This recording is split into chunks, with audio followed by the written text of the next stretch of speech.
Student good evening. मैं आज आप लोगों को डायबिटीज़ ड्यूरिंग प्रेगनेंसी के बारे में बताऊंगी, या इसे हम गेस्टेशनल डायबिटीज़ भी कहते हैं। गेस्टेशनल डायबिटीज़ इसीलिए कहते हैं क्योंकि यह ड्यूरिंग प्रेगनेंसी होने वाला डायबिटीज़ मेलाइटस है।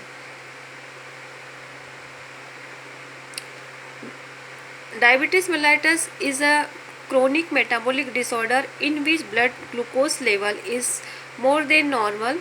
This disease mainly occurs due to hyposecretion of hormone insulin secreted by beta cells of pancreas.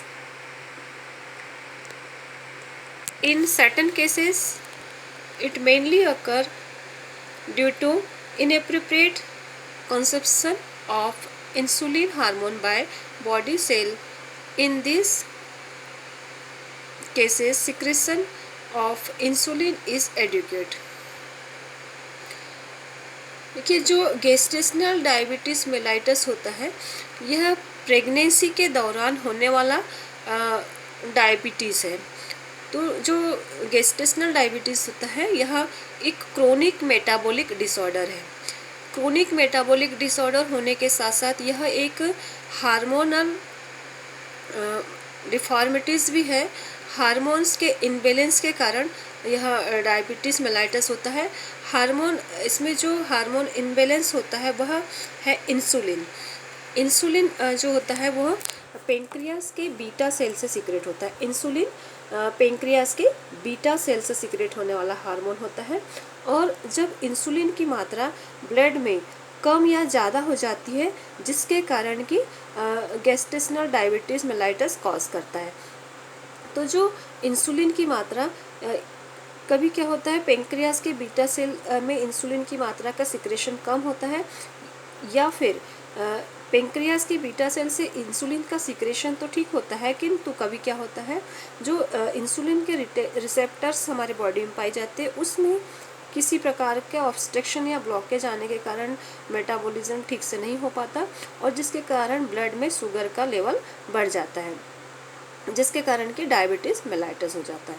ठीक है, तो अब हम देखेंगे कि जो डायबिटीज़ मेलाइटस होता है, वह गेस्टेशनल डायबिटीज़, यह कितने प्रकार का होता है। तो जो गेस्टेशनल डायबिटीज़ होता है वह 3 टाइप्स का होता है। फर्स्ट है pre gestational diabetes mellitus, second है गेस्टेशनल डायबिटीज़ मेलाइटस, थर्ड है ओवर डायबिटीज़ मेलाइटस। इसको 3 टाइप्स में डिवाइड किया गया है। तो सबसे फर्स्ट हम देखेंगे प्री गेस्टेशनल डायबिटीज़ मेलाइटस। तो जो प्री गेस्टेशनल डायबिटीज़ मेलाइटस होता है वह 0.5 से 1% केसेस में देखने को मिलता है। यानी कि जैसे 4 महिला प्रेग्नेंट है, उसमें से 1 महिला को इस प्रकार का प्री गेस्टेशनल डायबिटीज़ मेलाइटस देखने को मिलता है। और जो प्री गेस्टेशनल डायबिटीज़ मेलाइटस होता है, यह गर्भवती मतलब प्रेग्नेंट होने के पूर्व से ही डायबिटीज़ मेलाइटस महिला में पाया जाता है, इसलिए इसको प्री गेस्टेशनल डायबिटीज़ मेलाइटस कहते हैं। मतलब प्रेगनेंसी होने के पहले से ही महिला में यह पाया जाता है। ठीक है, और जो प्री गेस्टेशनल डायबिटीज़ होता है, इसको हम 2 टाइप्स में डिवाइड करते हैं। फर्स्ट IDDM, सेकेंड NIDDM, मतलब इंसुलिन डिपेंडेंट डायबिटीज़ मेलाइटस, या इसको फर्स्ट टाइप डायबिटीज़ मेलाइटिस भी कहते हैं। यह यंग एज में होने वाला डायबिटीज़ मेलाइटिस है, और यह इंसुलिन के ऊपर डिपेंड करता है। मतलब इसमें जो ब्लड इंसुलिन लेवल होता है वह कम हो जाता है। ब्लड इंसुलिन लेवल इसमें कम हो जाता है। ठीक है, जो इंसुलिन का लेवल होता है वह ब्लड में कम हो जाता है। इसको हम इंसुलिन थेरेपी देकर या डाइट थेरेपी देकर इसको ठीक कर सकते हैं। ठीक है, सेकेंड होता है नॉन डिपेंडेंट डायबिटीज़ मेलाइटस। मतलब यहाँ इसकी शुरुआत जो होती है लेट एज में होती है, और यह धीरे धीरे होती है। इस प्रकार का जो डायबिटीज़ मेलाइटस होता है, यह हेरिडिटी भी होता है। इसमें जो इंसुलिन का स्तर होता है वह जो नॉर्मल होता है या फिर अधिक हो जाता है। इसमें यह जो होता है ओवर वेट वाली महिलाओं में या ओबेज महिलाओं में देखने को मिलता है। इसमें इंसुलिन का सिक्रेशन जो होता है वो बीटा सेल से प्रॉपर होता है, किंतु इसमें जो इंसुलिन रिसेप्टर होते हैं वो किसी प्रकार के ब्लॉकेज होने के कारण, किसी प्रकार से इसमें ब्लॉकेज आ जाने के कारण यह इंसुलिन की जो मात्रा होती है वो ब्लड में आ जाती है, और जिसके कारण कि मेटाबॉलिज्म में ठीक से इंसुलिन प्रॉपर नहीं मिल पाता, और जिसके कारण कि ब्लड में शुगर की मात्रा बढ़ जाती है। ठीक है, अब हम देखेंगे सेकेंड टाइप का डायबिटीज़ मेलाइटस। सेकेंड टाइप है गेस्टेशनल डायबिटीज़ मेलाइटस।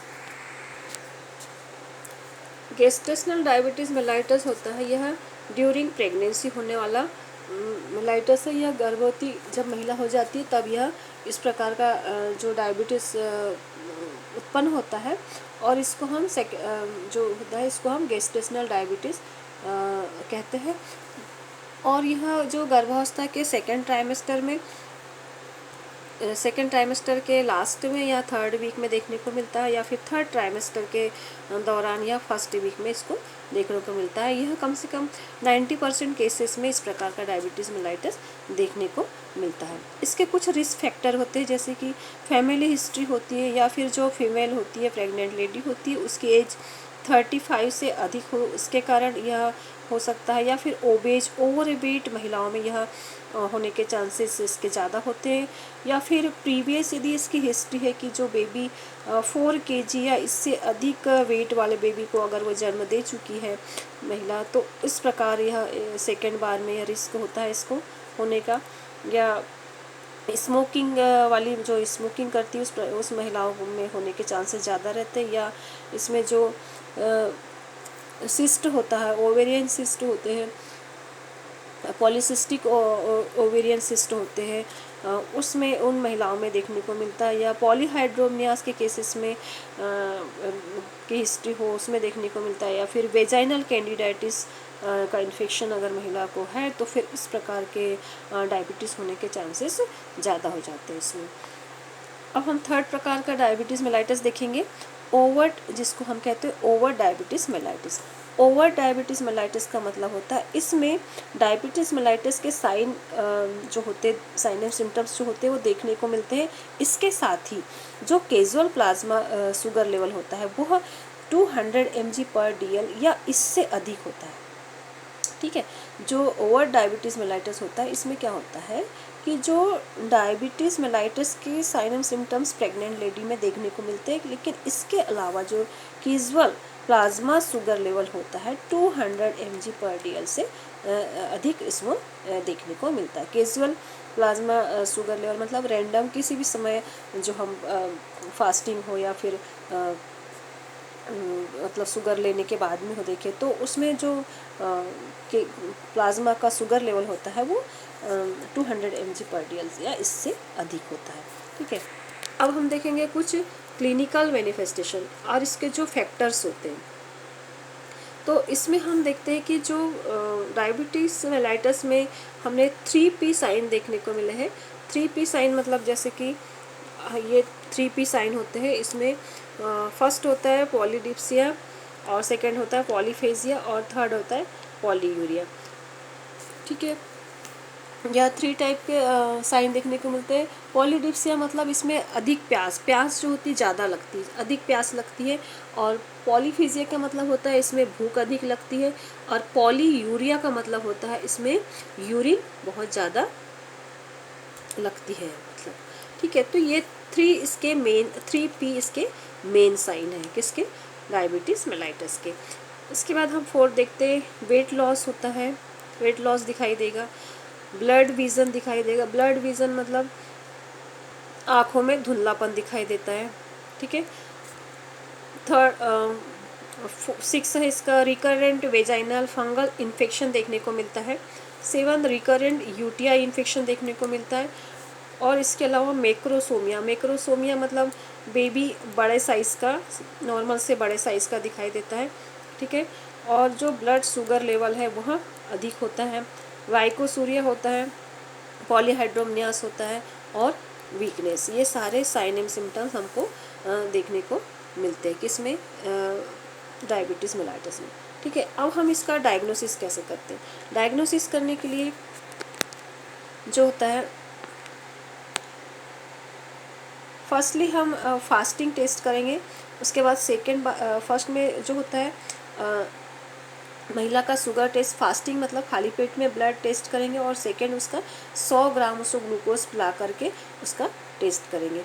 तो जो हमने कॉर्पेंटर और कॉस्टम के अनुसार जो इन्हें डायग्नोसिस बताया गया है, इसमें है फास्टिंग जो टाइम होता है फास्टिंग लेवल का।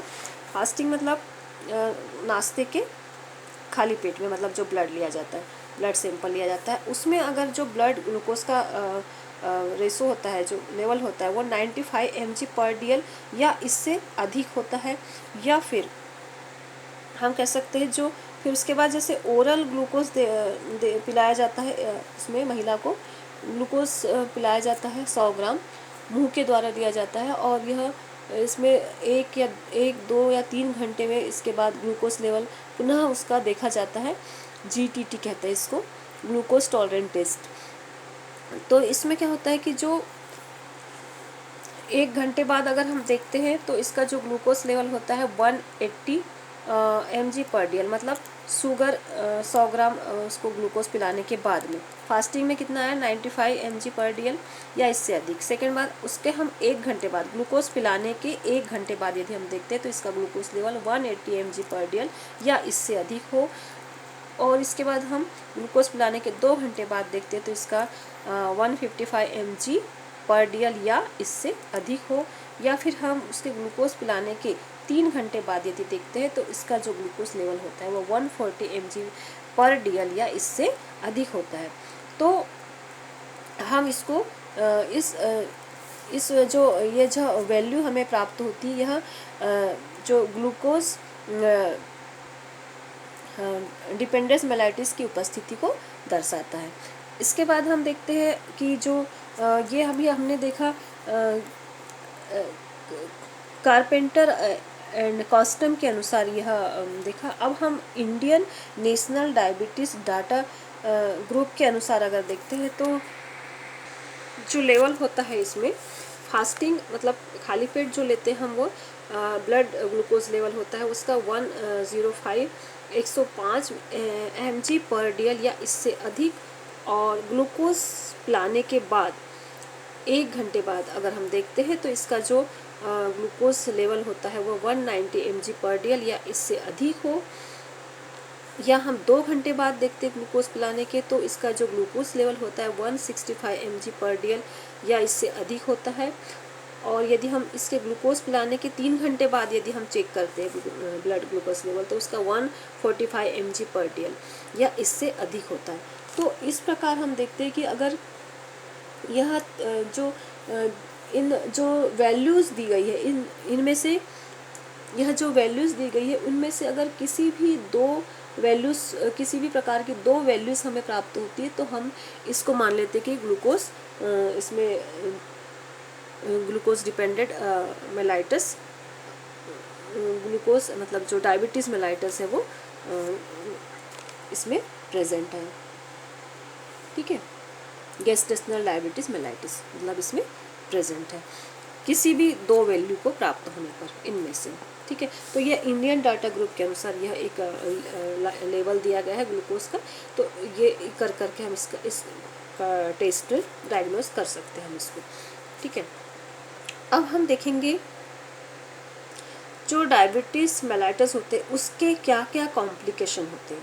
ठीक है, complication of diabetes during pregnancy, क्या क्या कॉम्प्लिकेशन होते हैं। तो कॉम्प्लिकेशन में हम देखेंगे कि सबसे पहले मैटरनल कॉम्प्लिकेशन, और उसके बाद हम देखेंगे सेकंड फीटल कॉम्प्लिकेशन। तो मैटरनल कॉम्प्लिकेशन के अंतर्गत हम देखेंगे during pregnancy, during labour and during puerperium. तो ड्यूरिंग प्रेगनेंसी के समय क्या क्या कॉम्प्लिकेशन हो सकते हैं। ड्यूरिंग प्रेगनेंसी के समय हम देखते हैं कि जो मदर होती है डायबिटीज़ मेलाइटिस के कारण एबॉर्शन हो जाता है मदर का, बेबी का। ठीक है, ड्यूरिंग प्रेगनेंसी अगर उसको शुगर की बीमारी है तो एबॉर्शन हो सकता है। दूसरा PIH हो सकता है, मतलब PIH मतलब प्रेगनेंसी ड्यूरिंग हाइपरटेंशन। ठीक है, PIH। तो फिर उसके बाद पॉलीहाइड्रोमनियास हो सकता है। प्रीमेच्योर डिलीवरी हो सकती, समय से पहले डिलीवरी हो सकती है। और डायबिटिक रेटिनोपैथी, डायबिटिक रेटिनोपैथी का मतलब होता है कि जो रेटिनास होते हैं हमारे रेटिना के पीछे जो ब्लड वेसल्स होती है उनमें ब्लॉकेज आ जाते हैं शुगर के लेवल बढ़ने के कारण। ब्लड सर्कुलेशन ठीक से नहीं होता और उसमें ब्लॉकेज आ जाते हैं जिसके कारण कि रेटिनोपैथी की कंडीशन उत्पन्न होती है और उससे महिला को ब्लड दिखाई देने लगता है। फिर डायबिटीज़ नेफ्रोपैथी हो जाती है, यूटीआई हो जाता है। तो इस प्रकार के ये जो ड्यूरिंग प्रेगनेंसी होने वाले यह कॉम्प्लिकेशन होते हैं महिलाओं में। ठीक है, अब हम देखेंगे ड्यूरिंग लेबर। ड्यूरिंग लेबर क्या क्या कॉम्प्लिकेशन हो सकते हैं। ड्यूरिंग लेबर में प्रोलॉन्ग लेबर हो सकता है, प्रोलॉन्ग लेबर। और एक इसके कारण प्रोलॉन्ग लेबर होने के कारण जो महिला को जो इंड्यूस लेबर कराना पड़ सकता है या फिर सीजरियन सेक्शन कराना पड़ सकता है। इसमें ये कॉम्प्लिकेशन आ सकते हैं ड्यूरिंग प्रेगनेंसी। फिर पीपीएच हो सकता है, अगर उसको डायबिटीज़ मेलाइटिस है, गेस्टेशनल डायबिटीज़ मेलाइटिस है तो पीपीएच मतलब इसमें पीपीएच के कॉम्प्लिकेशन आ सकते हैं। इसके अलावा हम देखते हैं कि जो परप्यूरियम होता है, मतलब परप्यूरियम मतलब डिलीवरी के बाद, बेबी डिलीवर होने के बाद 42 वीक्स तक का जो टाइम होता है वो परप्यूरियम कहलाता है। और इस पीरियड में जो भी कॉम्प्लिकेशन आते हैं उसको परप्यूरियम कॉम्प्लिकेशन कहते हैं। तो ये परप्यूरियम के समय में उसको सेप्सिस हो सकता है, मतलब इन्फेक्शन होने के चांसेस ज़्यादा हो जाते हैं, तो इसको परप्यूरियल सेप्सिस कहते हैं। ठीक है, ये हो गए मदर में होने वाले कॉम्प्लिकेशन। तो during pregnancy, during labour and during puerperium period में होने वाले कॉम्प्लिकेशन। अब हम देखेंगे बेबी में, बच्चे में क्या कॉम्प्लिकेशन हो सकते हैं। ठीक है, तो बच्चे में होने वाले, बेबी में फीटस में होने वाले जो कॉम्प्लिकेशन है वह है लार्ज साइज बेबी। बेबी जो होता है वो बड़े साइज़ का होता है, ठीक है, जिसको हम मैक्रोसेमिया कहते हैं।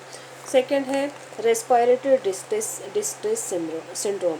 रेस्पिरेटरी डिस्ट्रेस सिंड्रोम हो जाता है बेबी में, या फिर हाइपोग्लाइसीमिया हो जाता है, या फिर जो जेन्युअल उसका जो जॉइंडिस है, जन्म के समय, बर्थ के समय होने वाला जॉइंडिस हो जाता है। फिर कंजेनाइटल मालफॉर्मेटिस आ जाती है बच्चे में, किसी भी प्रकार की कंजेनाइटल मालफॉर्मेटिस आ जाती है, जैसे कि उसमें वेंट्रिकुलर सेप्टल डिफेक्ट होता है, VSD, एट्रियल सेप्टल डिफेक्ट हो सकता है।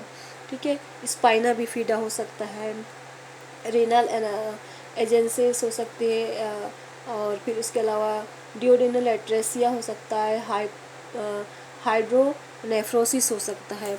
इस प्रकार के कंजेनाइटल डिफॉर्मिटीज इसमें हो सकती है। IUGR हो सकता है बेबी, और फिर स्टिल बर्थ भी हो सकता है। तो ये इस प्रकार के बेबी में होने वाले कॉम्प्लिकेशंस है।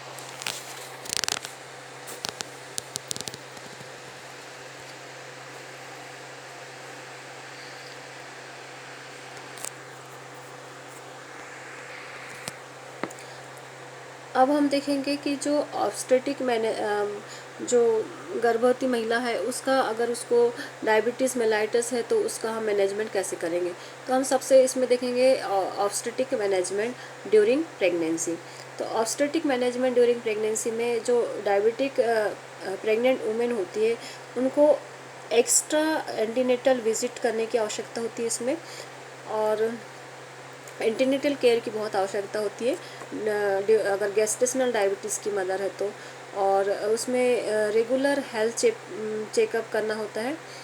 और उसके अलावा जैसे जो continuous monitoring to assess fetal well being के करना होता है, और डाइटरी मॉडिफिकेशन करना होता है, डाइट के बारे में उन्हें बताना होता है, इंसुलिन थेरेपी के बारे में बताना होता है, और लाइट एक्सरसाइज के लिए एडवाइस करनी होती है, लाइट एक्सरसाइज के बारे में उनको बताना होता है। ठीक है, ये एंटीनेटल केयर बहुत ज़रूरी होती है ड्यूरिंग प्रेगनेंसी, ताकि हम उसको आगे कॉम्प्लिकेशन होने से रोक सकें। उसके बाद जो टर्मिनेशन ऑफ प्रेगनेंसी होती है उसमें जो मेन हमारे जो उद्देश्य होते हैं वो है do determine time and method of delivery depend upon following factors: age and parity of the women. Second होता है presence of any obstetric diabetic, जो इसके एसोसिएटेड कॉम्प्लिकेशंस होते हैं, और presence of fetal complications, and whether blood glucose level is control और not. ये mainly उसको हमको देखना होता है। तो इसमें हम 3 कंडीशन होती हैं। फर्स्ट कंडीशन होती है कि जैसे when general health status of the women is good, अगर उसकी जनरल हेल्थ स्टेटस सही है। और second, when blood glucose level is under control, मतलब उसका जो कंट्रोल में है अपना ग्लूकोज लेवल। एंड थर्ड है when obstetric and diabetes associated complication absent, किसी प्रकार के कोई ऑब्स्टेटिक कॉम्प्लिकेशन नहीं है। तो फिर हम इस कंडीशन में क्या करते हैं कि उसको, इस प्रकार की कंडीशन है तो to continue pregnancy to EDD और at least a completion of 38 weeks during this period, during general health status of the mother and fetal well-being should be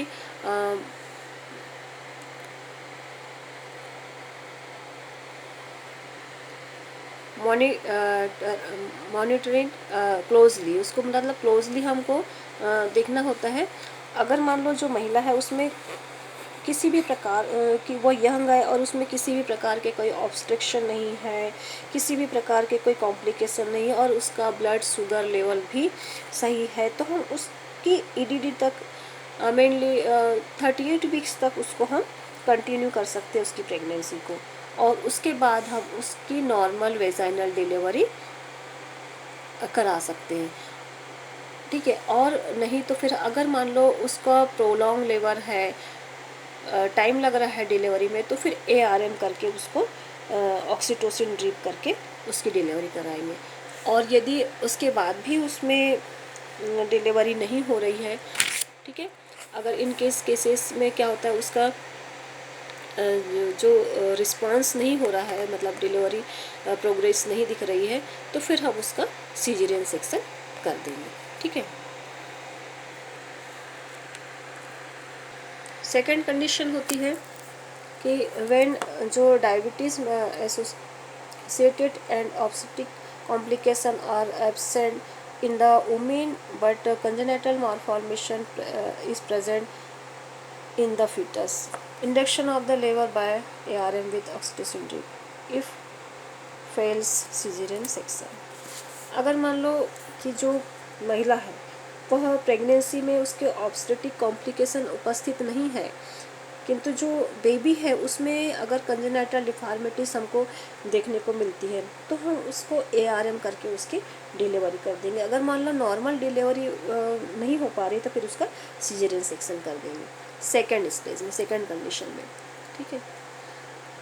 third condition में क्या करते हैं, कंडीशन थर्ड में क्या होता है कि अगर मान लो जो उसमें presence of diabetes associated and obstetric complication अगर उसमें दिखाई दे रहे हैं, और व्हेन फूड ग्लूकोज जो उसका जो ब्लड लेवल है, ब्लड ग्लूकोज लेवल है, वह अनकंट्रोल हो रहा है, और बेबी का जो लार्ज साइज़ बेबी का साइज़ जो है बड़ा है, मतलब जो महिला है उसमें जो महिला में जो ऑब्स्टेटिक कॉम्प्लिकेशन है वो भी उपस्थित है, और बेबी का साइज़ भी बड़ा है, मैक्रोसोमिया बोलते हैं जो बेबी, इस प्रकार का बेबी है, और जो प्राइमरी ग्रेविडा है महिला, या फिर उसकी महिला की अधिक उम्र हो गई है, तो इसमें और जो इंसुलिन थेरेपी हम दे रहे हैं वो भी इसमें मतलब काम नहीं कर रही है। ठीक है, कंट्रोल में नहीं है उसका डायबिटीज़, तो हम ऐसी कंडीशन में सीजर करके, सीजरियन सेक्शन करके उसका बेबी को डिलीवर कर देते हैं। तो ये हो गया हमारा diabetic obstetric management of during pregnancy. तो अभी हमने आपको बताया कि डायबिटीज़ मेलाइटस क्या है और यह कितने टाइप का होता है, और इसमें इसके जो साइन एंड सिम्टम्स क्या है, और इसका जब डायग्नोसिस हम कैसे कर सकते हैं, इसमें कॉम्प्लिकेशंस क्या होते हैं, जो मदर में कॉम्प्लिकेशन क्या होते हैं ड्यूरिंग प्रेगनेंसी, ड्यूरिंग लेबर और पर्पेरियम पीरियड में, और इसके अलावा बेबी में, फिटस में क्या क्या कॉम्प्लिकेशंस हो सकते हैं, और हम इसका मैनेजमेंट कैसे करते हैं। डायबिटीज़ मेलाइटिस अगर है प्रेग्नेंट वुमेन को तो हम इसका मैनेजमेंट कैसे करेंगे, इसके बारे में हमने आपको जानकारी दी। Thank you.